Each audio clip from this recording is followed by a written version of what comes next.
The reality is every last one of us comes fully equipped to be the absolute dopest version of ourselves and the version that God intended for us to be. But then we walk into a building where some teacher, some coach, and unfortunately some parent tells us to snap back into reality.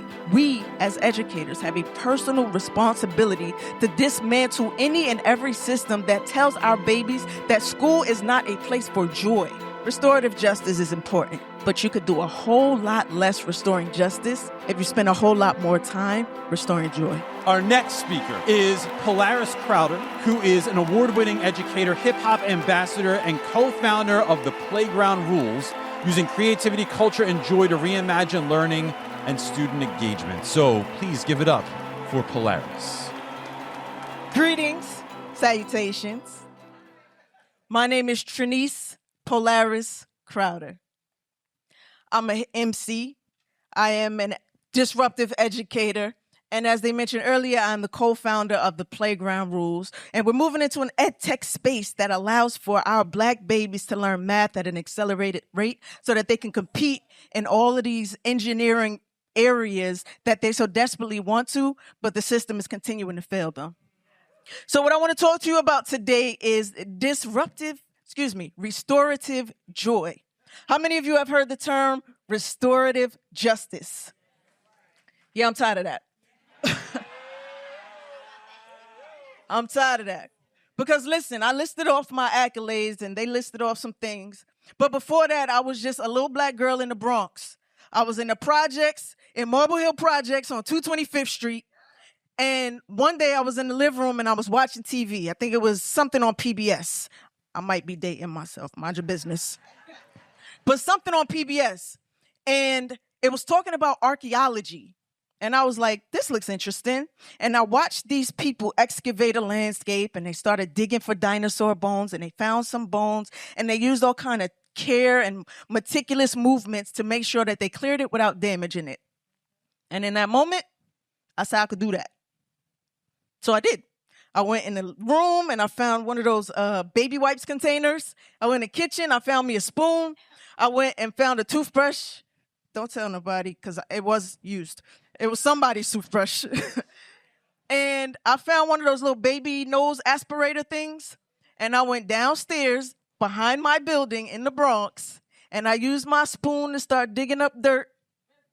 And I used my toothbrush because I did find bones. Now, they were chicken bones, but mind your business. Bones are bones.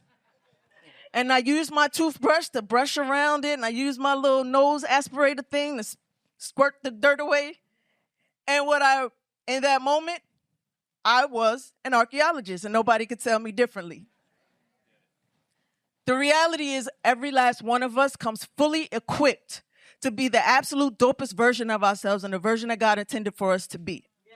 But then we walk into a building where some teacher, some coach, and unfortunately some parent tells us to snap back into reality, tells us that you can either earn a living or you can have joy, but never both. I personally believe that's a crock of bull. Because the reality is, every student should be beating down the door to get into the school the same way they're running to get up out of there. And you, as educators, have a personal responsibility to tap into your own sense of joy. Now, I got a question. When's the last time you had a good belly laugh? Raise your hand if you can remember. Yeah? One of those high tears. Okay. When's the last time you did that with your students? Any hands? I see one. These lights are bright. There may be more. Okay. When's the last time they did that in what seemed like an inappropriate moment and you let it happen? You said today. Can I tell you a quick story? All right, my first year teaching, this was about 10 years ago. And I didn't know what I was doing, at all. There was no GPT for me to ask. I was just on my own. And I was practically in tears. And I went to my coach, and y'all gonna need to finish this sentence for me because I know you know. I went to my coach and I said, I quit. She said, you don't? I said, I do. And she said, what you're gonna need to do is you're going to need to remember your, why am I here? I don't know what I'm doing. But instead of remembering my why, I tapped into the how. I walked into my classroom and I remembered I'm an MC. I remember I'm well-traveled. And I walked into my classroom and showed my students the version of me that brings me joy on a consistent basis. We started doing mnemonic devices where they could use raps to remember some of the content. We started doing Freestyle Friday where they would give me words and I would write them on the wall. No, I didn't do that. Don't tell nobody that. On the board, and they would erase them as I freestyled them. And it gave us a different type of connection. We as educators have a personal responsibility to dismantle any and every system that tells our babies that school is not a place for joy. If we spent more time making sure that they could tap into their joy, because the reality is a lot of us, we are constantly trying to find our way back to the version of us that was happy as a baby, as a child. The little girl in me that thought I can do and be anything, somebody beat that out of me. And I spent a whole lot of time trying to get back to her. Our babies deserve better than that. And so I want to leave you with this. Yes, restorative justice is important, but you could do a whole lot less restoring justice if you spend a whole lot more time restoring joy.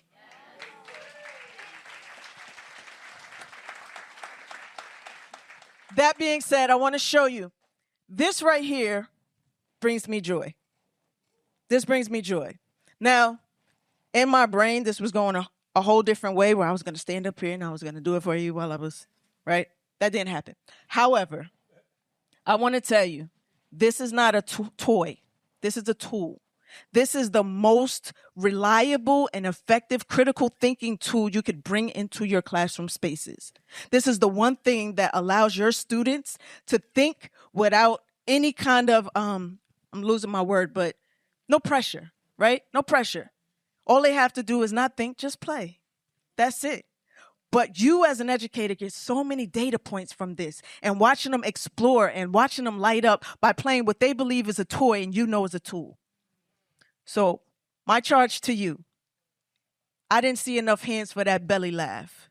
I need you to be more intentional about finding the joy in you so that you give your students permission to walk into your classroom joyfully. Thank you.